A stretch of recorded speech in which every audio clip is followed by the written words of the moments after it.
Sanibonani molweni ndiyanamkela kweSSTV ngesiXhosa. Ukwenzo ke guys ncokola noSibongile. uSibongile kuyambuza uba akazisoli na ngesenzo sakhe Thursday. Andithi kaloku ukwenza ngulo wayiveze kule mini efumana i-award into yoba uyamcaphukela kakhulu njengaye. Emveni koba unjengaye ngakhange afike ke phaa watsho into yoba uyamonyanya ngoba zininzi iinto azenzileyo kwifemeli yakhe. So uthi ke ukwenza no, andizisoli kwamna ngoba uba bendingayenzanga laa nto yeyiphi enye indlela ebendingenza ngayo. Ethi kodwa mhlawumbi ingakhona enye indlela ebengenza ngayo ngaphandle kwale. uSibongile uthe no, irayithi kwaleya indlela owenze ngayo because kaloku nyhani bungazuthi ubukele ifemeli yakho ihlupheka ukhona. Le into ijongene nawe nje straight, akekho omnye umntu ofanele ayisombulule. So ke ukwenza ukuzibulela nje isapoti ke ayifumanayo ke kumntu wakhe because uthi le ijeni engeke akwazi ukuyihamba yedwa. Kwelinye icala njengayo bhizi yadla nabafazi bakhe ibreakfast, kufika iindaba ke eziza nowenzeni egijima ethi nazi iindaba. Unjengayo ke avakalisa ungabi namdla ke cinga into yoba iseyinto edibanisene nokwenzo phakathi. Hayi ke uthe xa esemmamela kwafumaniseka into yoba no, nguSokhabase. uSokhabase ubanjiwe uba ii-charges zakhe zeze-fraud plus i-corruption ngoba kuthiwa ubezibandakanya nee-companies ezinkulu ezininzi zaseThekwini ekubalwa kwenye yazo uSibalukhulu Holdings. Kuthiwa ke bethatha ke imali ke zomgunyathi ke bebrayibhwa ke apho ke uSokhabase ekwenza into yoba ke zibe ezi khampani ziphezulu ngolu hlobo. Igama likanjengaye liyavela ke apho because kaloku nguye obesenza ezi deals noSokhabase. Enye yezinto ezenza uba abenza ii-deals kwakufuneka into yoba azitshatise uNomalanga atshate nonyana kaDlamini ongukwenzo. So zonke ezo zinto ziyavela ke ngoku. So uSokhabase ke ubanjiwe and unjengaye uyafa ke ngoku sistress kuyo yonke le nto lena. Ii-calls zingena ngapha nangapha akazi noba makathini. So ufikela kuwe kuPhetheni ke, uPhetheni ke omnika isapoti kakhulu into yoba hayi wena kwibhodi wena sithandwa sam but mna sendibhale ileta ndabaxelela into yoba andizukwazi. Uthi ubathumele i-email etshoyo uba yena uzobe engekho kuloo meeting leyo. Andithi naye uyimemba yebhodi. So uthe ke ucela kodwa uNomfundo wamkhaphe ngoba lo list ngoku nabafazi abayi-2.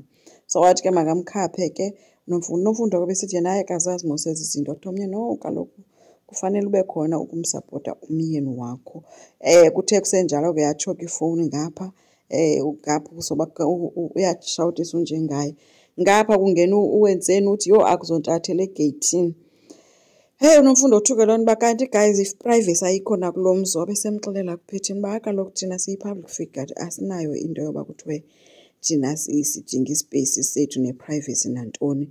Siyiloo mpilo, impilo yethu le.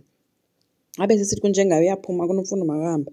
uNomfundo kuyagijima ke guys uyolanda isikhwama sakhe. Phetheni ngapha Phetheni nje ijose uphole esofeni and uyambona le nto imphatha ngentsini kanjengaye ohamba noNomfundo. Nayo yonke wethu le nto I think nje imenza into yoba unjengaye akasuke kuye akafokhase kuye nakumfazi wakhe lo amfakileyo. So baye bemka ke unjengaye ke noNomfundo. uVusi ke uthe esahleli ke noMkhize bethetha ngayo yonke wethu into ezenzeka apha phandle emnika nee-envelopes.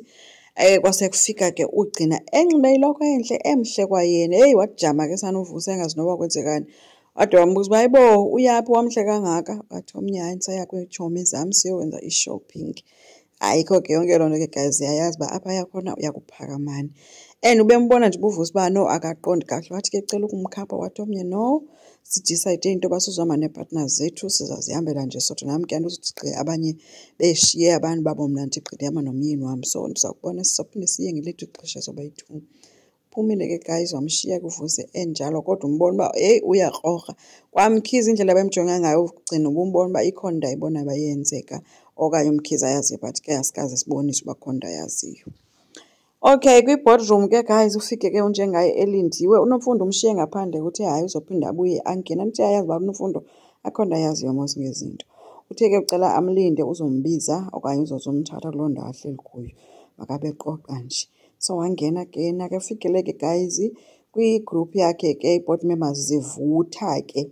Kusithiwa enye ye-board members seyirizaynile and ke ngoku nabo bafuna ehle esihlalweni soba i-CEO ngoba kaloku akho nenye ikhampani efuna ukusebenzisana naye nabo beyisibalukhulu Holdings as long as kusekhona unjengaye osolwayo kwizinto ezidibanisene noSokhabase phakathi.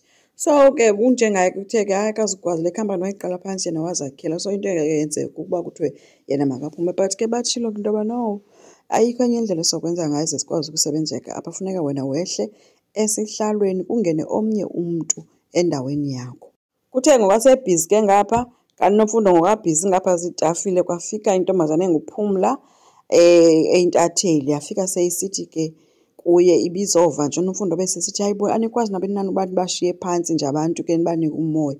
Intatheli yaxoka yathi mna sisi ingxaki umsebenzi endikuwo ngoku ndimtsha and uba kuthiwe abaningenisanga istori within 3 months ndizogxothwa. So le into ibizoba isistori sam sokuqala esi. So uba ndisabhimithanga nto umsebenzi wam uphelile. UNomfundo ke naye understand into yoba nam ndiyayi-understand into yoba kuthiwa umntu akasebenzi, kodwa nathi sidlule ezintweni siyacela siyifemeli iyakwaDlamini into yoba ukhe nimyeke uDlamini because usandoswelekelwa ngubrother wakhe njengangoku, futhi usandofumanisa into yoba ukwenzo akangonyanakhe. So besebuza komnye uba kanti wena uthe ungubani, athi omnye kaloku mna ndiyinkosikazi kaDlamini yesibini.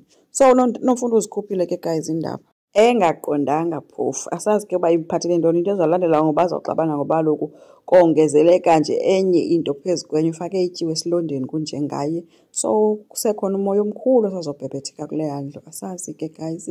Enkosi, ngicela siqhubeke subscribe, silike, singakhomenta futhi. Bye.